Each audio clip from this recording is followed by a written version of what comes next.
Ladies and gentlemen, welcome back to another Musical People and Journeys interview special, and they just don't get better. They just don't, because we are, and you'd think that we've joined the army, because, well, we haven't, because we're better than the army. Maybe it's an army of rock, because today our special guests are the mercurial, the brilliant, the amazing Sergeant Steele. Welcome to the show, guys. Hello. Hello. Hi. We've got 5 members of the band, which is amazing. It's absolutely incredible. So let's go. Introduce yourselves. I don't care what order you go in. Maybe we'll start with a good-looking one with a big beard, and we'll go from him right the way down. Say, tell us your names and what you play in the band. Go. Hello there. I'm Cozy and I'm playing the drums. I'm Ben on keyboards. I'm Phil. I'm the lead singer. Chuck, I play guitars and background vocals. Jack, also guitars and background vocals. Fantastic. And is there one missing, or are you? And so, Yeah. Who's missing from the lineup here? We are missing our bass player Ronnie. He has COVID, which is really some kind of bad joke, but yeah. We could have gone live to his bedroom. He could have been like we could have seen him dying live as dying for his art. Yeah, dying for the art. He told us that he isn't that much in the bedroom. He spends a lot of time on the loo. Oh, it's good job. Good job. We'll leave him where he is then. We'll leave him where he is. So now we reviewed your album, Mr. Sippy, a while ago, and out of all the panel, I loved it the most. I'll just put it out there. I loved it the most. I think Trish. I think I loved it more than you did. So where's the guy? Oh God! No, we won't talk about Dom. We won't. Dom who? Do we not talk about Dom? No. We've ostracised him. So in your own words, and you hail from Austria, which is quite bizarre. Though it just seems like, I don't know, the Bavarian kind of culture seems to be doing amazing stuff in that kind of bluesy, kind of rock kind of scenes. But how would you describe your music? How, for somebody who's not heard Sergeant Steele, say, give me a description. What is your style of rock? First of all, hard rock from Austria is in some ways that bizarre, like good food from England. I'm loving this guy. I'm loving this. We have the schnitzel. Yes. Yeah, we are hailing the heroes from the 70s and 80s, like classic rock bands like Aerosmith, Queen, Judas Priest, and yeah, we like that. And some American stuff. Yeah. Also, Southern rock like Lynyrd Skynyrd and Doobie Brothers. Oh yeah. And some guys from the 60s also, like Beatles, Stones. Yeah. So, because when I kind of reviewed your album, and the first 2 tracks were just like, I'm going like, wow, what a sound, and it was very much of that kind of southern kind of bluesy kind of rock and roll, if you like. But what I liked about it was very much that it was, you blended a lot of other kind of instruments in there. From I had to pick up a little bit of sax and a little bit of sass and a little bit of, do you know what I mean? And I loved it. And then I think in kind of my review, you kind of then, and it was just like, what's going on? Because like your third, you seem to move then back to those kind of classic kind of 80s kind of more melodic kind of rock sort of sounds, etc. there as well. So how do you when you constructed the Mr. Sippy album, was it an intention to have that sort of mixture, or did it just kind of go just to see what happens? So we have a big pool of demo songs, and we have no clue. First of all, no clue. See where it goes. We try some songs and arrange them and see if they fit together, and if not, we take another one, and we have about 200 songs. 200. And yeah, we can Wow. do some records again and again and again, and yeah. Yeah, I think we're in some way obsessed with overdubs, especially that guy. Yeah. So, and we love it, of course. Everyone in the band, we love the production of early Queen albums and also Meatloaf. And actually, we had to cut out a lot of stuff from Mississippi, because otherwise it would have been too much, you know. And so how long? I mean, obviously, let's talk about your journey then, guys. So, how long have you been together as a band? When did you form? Yeah, it's 16 years. 16. You've been together for 16 years. Or we Wow. had another band, a heavy metal band, and this was, I think, we formed in 2003. Yeah. So the predecessor. The band was we had that band also for 5 years. So in total, we talk about 21 years. Yeah. Of friendship and musicianship. Bit of column A, bit of column B. Yeah. And so is this the original band, or have you kind of been changing? Have you changed? Have these guys come in? You know, because obviously I've run Cozy in there right from the word go with that beard and that name. So I mean, it's only a few changes. You Right. know, it's like a marriage, Oh, yeah. even worse.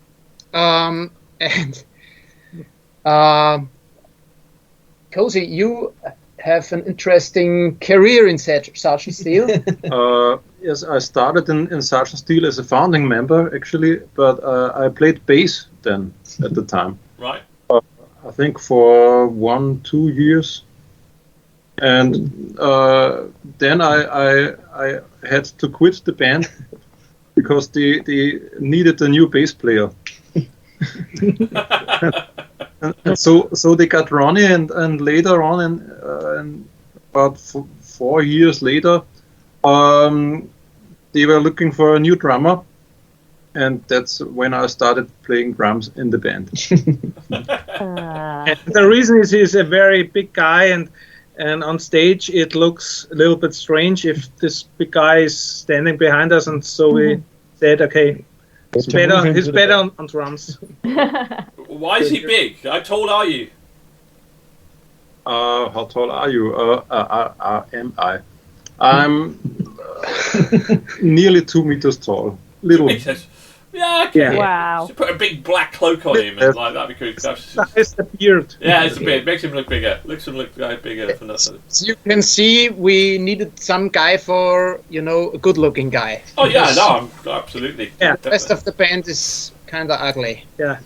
Yeah. So Aw. how many albums have you produced so far then? A lot. 5.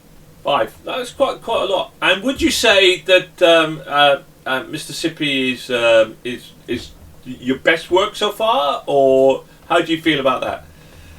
The last record is always the best, isn't it? I mean, that's quite true. That's very, very, very true. So how do you? Are you going on a tour? Are you gonna tour with this album at all? And you know, let's what's that journey going to kind of look like? Do you do a lot of touring? Do you do a lot of gigs or? We have to be honest. No, not at all, because as you said, rock music in Austria is really kind of bizarre. All the people over here are listening to other stuff. So we have about 5 to 8 dates per year here in Austria, and sometimes we also play in Czech Republic or Germany, but no tour yet. I hope our record label, Metalopolis Records, they will achieve some dates or even a tour for 2024. Yeah, but the German rock scene though is pretty vibrant, really, isn't it? Which is obviously not that far away. And so, how did you end up getting a record deal then? If you basically are not kind of out there gigging because of that local kind of gig scene or not being that strong in Austria, how did you get about getting a record deal? Talk to me about that. Well, I think the German label, they just showed some mercy with those crazy Austrians. Yeah, but as as history tells us, you have to go to Germany to make it big as an Austrian, and it's no, just black humor. German rock scene is really much more bigger than in Austria. They also celebrated the good old British bands like Saxon, especially Saxon or Iron Maiden. Yeah. And yeah, that's the way, the path we had to choose. It was by accident. So, or do you say accident? Zufall? Yeah. I wrote a mail, like, I've been writing mails for years and years to dozens of labels, and sometimes you get an answer, no, sorry. Most of the time you even don't get a no. So, but that time around, it was just, we clicked, we connected, and that is some kind of luck. Sometimes the contracts are really bad. So if if you want to earn some money, sometimes it's better not to get a deal or a record label. So. We stayed independent for many years because it's better to be independent than to sign a bad contract. What's a bad contract? How would you describe? Give me the details of what you would term a bad contract. So mostly, if you produce the whole album and you get 2% of if you sell a record, you get 2% and you had all the costs of the production and so on, or you can do what you want to do in a musical way because the label is talking all the time and saying, no, you have to do this and that, and So typically, what sort of cut does a royal? I'm just intrigued, by the way. I mean, you don't have to tell me the exact details, only approximation. So, what sort of cut of revenue does the record label take then for marketing and promoting your album, and so forth, in terms of what you get? So, if they produce it, there's obviously a bigger cut for them. If you produce it, a bigger cut for you. How does that work? I'm just intrigued how a record deal will sort of look for like an independent band such as yourself. So. There are several kind of solutions or options, but I mean, I can't tell you details about our No, I don't. Yeah. There are, in our opinion, a bad opportunity is a 360-degree contract. So where anything you do, everything you earn money from, there is also a cut for the label or for some kind of agency management, etc. So it's better to keep that the income, the royalties divided or split. So the royalties for the label are for the label, and the royalties for any other kind of institution like an agency or something, booker, they should have their cut, but not all, for one partner, for one contract. And does most of your revenue come from vinyl or CD sales, or from online, such as? Because I know there's a small cut for people like Amazon, Spotify, but volume-wise, if you do a lot of volume on there, then it could be worthwhile. But so, what does most of your kind of revenue come from, or is it, because obviously you don't do a lot of gigs, so you don't sell a lot of merch, but how does that revenue generate? Yeah, I mean, we don't have that much gigs, but if you sell at the gig, about 30 or 40 CDs, then you get you keep all the money. Yeah. So it's better than to have thousands of streams, but you need anything. It's like multi-channel. You have to stay on every kind of platform, like at a gig to sell merch and CDs. You have to be on streaming platform. You also have to, especially in Germany, it's very important to sell at the brick and mortar stores. Yes. Still, so there are lots of rock fans, especially in Germany. They take a walk to the CD store and they look for the new releases. They even purchase there. So try everything and hoping for the best. Right, I'm going to take a mini break because Trish White is hanging on to every word, and she really does have it. And she genuinely has a go at me, right? Okay, you can even WhatsApp me and say, "Oi, my turn." So let's hear a question from Trish. Okay, so how did you choose the name of your band?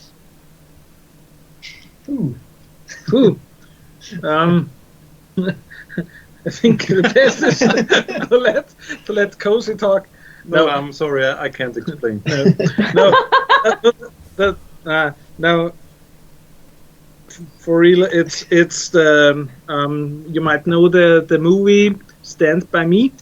Yeah. Even with Jim Yeah.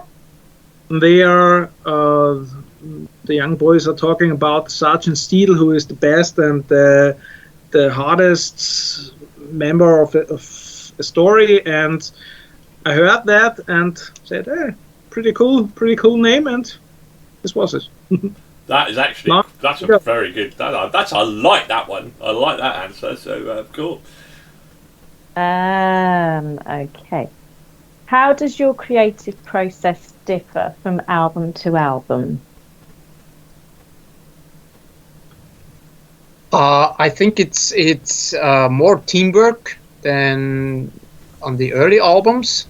So for some reasons we had to produce the early albums like some kind of project, not like that what you might think about when you think about a real band. We were a real band, but we had to we lived in different areas and we only had few recording opportunities, and now we are doing a lot of things together, especially in the rehearsal studio, and that's really cool. Because our idols, like the bands from the 70s, they also worked out the songs together and they recorded together. So we think that's a great way to make music. And now we have our own record studios, so it's much more easier to do a production, and we have enough time. We don't care about the money. We can do anytime. If we want to record something, we can do it. Yeah, you've got that flexibility now. Yeah, absolutely. Cool.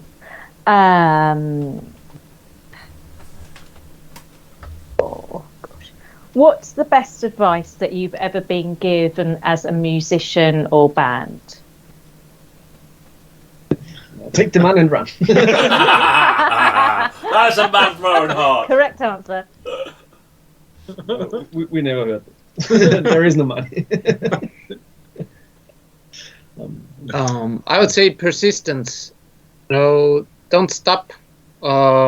Just find a way to endure and to stay independent, and just follow your heart. Heart.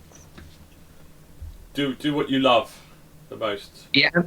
And of course, I think sometimes it's much more important to have friends in the band than pretty good musicians. So it's Group hug.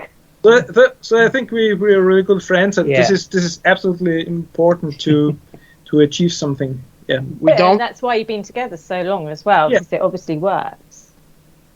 So we always said if we are too old for music, we do we will find something else. a bowling club. We do a bowling club. Bowling club. We don't Love need that. the girls. We have our own tits.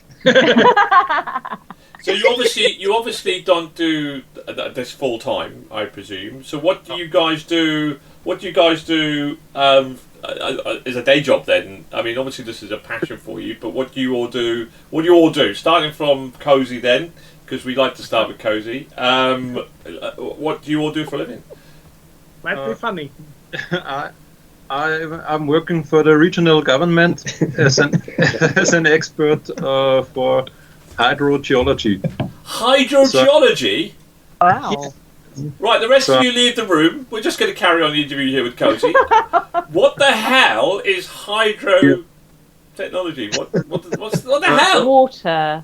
Well, I know what hydro is Wind water, based. but how does that work? And at night he's playing the Yeti. Yes. This means I work on groundwater sanitation. Okay. Okay. Okay, the title was obviously better than the actual explanation. So, moving on. Really rock and roll. Someone has to do this. Someone has Yeah. to do this. Okay, next. Yeah, I'm a professional architect. Oh, personal architect. Professional. architect. Okay. Cool. Yeah, I'm working for a wholesaler. We are selling hardware for furniture, and I'm on the product marketing. Okay, cool. Next. I'm a guitar teacher and session guitar player for other bands. So he's the only Wow. real Keep it musician. real. Keep it real. Keep it real. And finally, I'm working at a NGO. We're working with handicapped people, and I'm doing the marketing there. So fantastic. A real kind of mixture then. So right, okay, Trish, you got any more questions, or am I going to hit with them 5 of the best? No, I've got one more. All right, we're going And to come it's back. the one We'll come that back. I always ask. The one. Right, okay, you're 5 pieces. Right. No thinking about this. You've got to give me an answer within 10 seconds. Got it? Right. Are you ready? Quick 5 questions. As you're a 5-piece band, who's the funniest? Ronnie. Ronnie. Ronnie's not here though. Okay. Who is on the phone the most? Check. what the fuck? There we go. You see, now we're finding out. Who talks the most? Phil. Chuck. Chuck! Chuck hasn't said a word! Talks the most. Okay. Who, this is rock and roll, who drinks the most? Ronnie. Ronnie. Right, Chuck's go, me! That's why I talk so much. Okay, right, starting with Cozy. It's got to be quite a quick one. Starting with Cozy, right the way through. Who's your favourite band? Not your own. King Crimson. King Crimson. Go. Really? From time to time. Next. Next. Deep Purple. God, good Queen. lad. Next. Queen. Next. Led Zeppelin. Finally, Aerosmith. Aerosmith. Wow, look at that. So, Trish, going back to your question. Okay.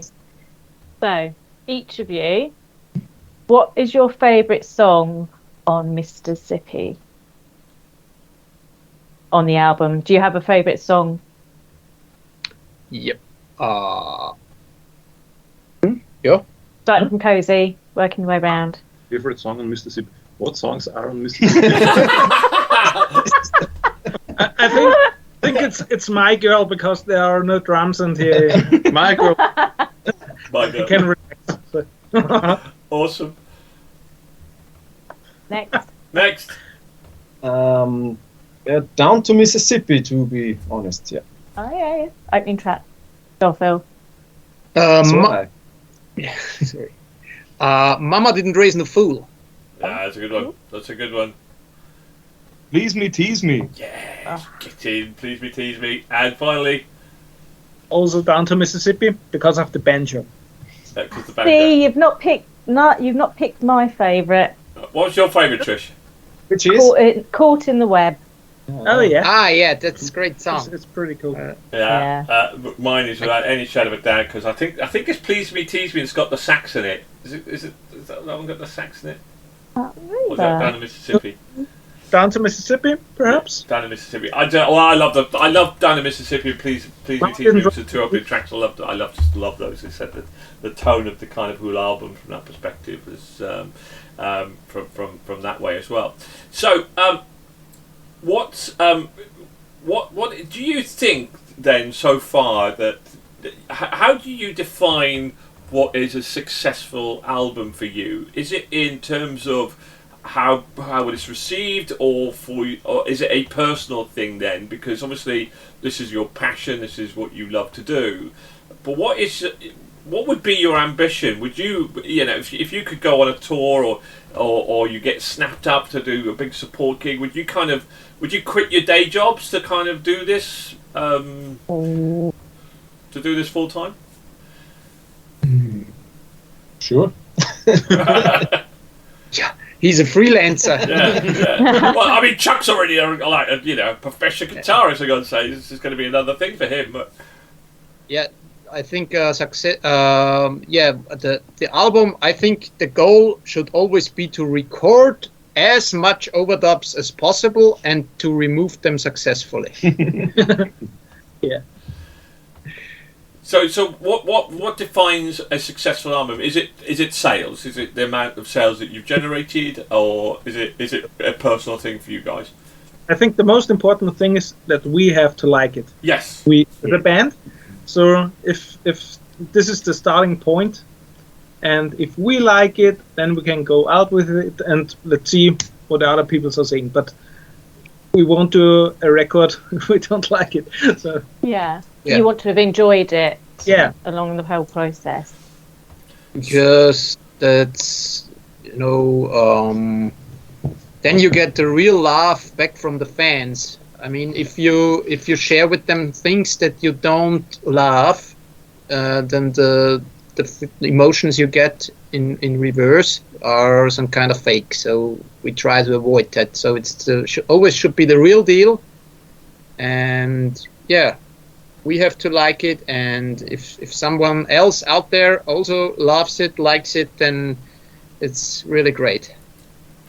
Now, recently, Steel Panthers, another Steel, so I'm going to have to ask this question, went on American Idol, where they then kind of, went in front of the stage and did the audition. So, would Sergeant Steel, if they had the opportunity, do and represent Austria on the Eurovision Song Contest? Would you do that? Would you sell your souls to... I mean, Yeah. Cozy's already looking a bit like Conchita, so I mean, he's halfway there, really, isn't he?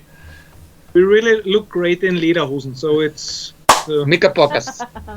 Well, I mean, in all seriousness, you look at, I mean, to a degree, you have that similar sort of vibe to Måneskin that are a little bit different in terms of that fast-paced kind of guitar and stuff. And I mean, look what it's done. Look what it's done for their career. It's been phenomenal, hasn't it? So that sort of exposure and your sort of music would but of course, Austrians either have guys with trousers up around their chests. Or kind of weird singers, really, and they do tend to do quite well, don't they? So, but yeah. So, as you can tell, I'm a bit of a fan for Eurovision. I love it. So, I love Eurovision. Yeah. We are a little bit like Måneskin, but just overweight. talented as well. A little bit more bearded. Yeah. Cool. Trish, have you got any final questions for our wonderful No, guest? that I've done all mine. So you can. We're all good. Right. Okay. Listen, guys. It's been an absolute super blast to have you on the show. We could talk to you all night. But thank you very, very much to join us. I've got one last question though. One last question before we go. What's next? You got 200 songs written. What's next? Yeah. How quickly do you bring out your next album? Because 5 albums is quite a while. So what's next? What's the future plans now for you guys? You're going to be bringing out another album at some point in 2 years, a year. What's the path? What's the journey looking like in ahead? Yeah, that's the plan. New album in about 2 or 3 years. Okay. And for the nearest future, we are playing a show in our hometown, Linz, on the River Danube, at the River Danube. It takes place in the Stadtwerkstatt, city workshop, translated. And we do it with our friends from Red Machete, which are an awesome classic rock band. Just like Thin Lizzy, but only with one guitar player. And we're looking forward, and it will be great fun. It's on the November 30th. Cool, brilliant. Well, good luck to you. I would love to see if you ever come to the UK to kind of let us know. Yeah. We will be first in line for tickets. I think you would be. You should do more live shows. You should, if you can't do more live shows, because I'll tell you something, guys. Genuinely, that your sound and your vibe just would be amazing live. I think you could be an amazing live band, and I certainly hope that you get some more gigs out there and you rock the place. Because I can just imagine you absolutely rocking the joint to hell and kind of back again. So thank you very much for joining us here today. Check out everybody. Check out our review. It was a really positive one. Apart from one guy whose name we won't mention because he doesn't have a clue. We've told him that. But overall, guys, we loved the album, Mr. Sippy. Go and check it out. It's an absolute blast of an album. I loved it. And thank you very much to my wonderful friends from Sergeant Steel. It's been an absolute pleasure to have you on the show. Thank you very much. Keep on rocking and keep on smiling. Thank you very much, guys. Goodbye for now. Thank you. Bye-bye. Bye.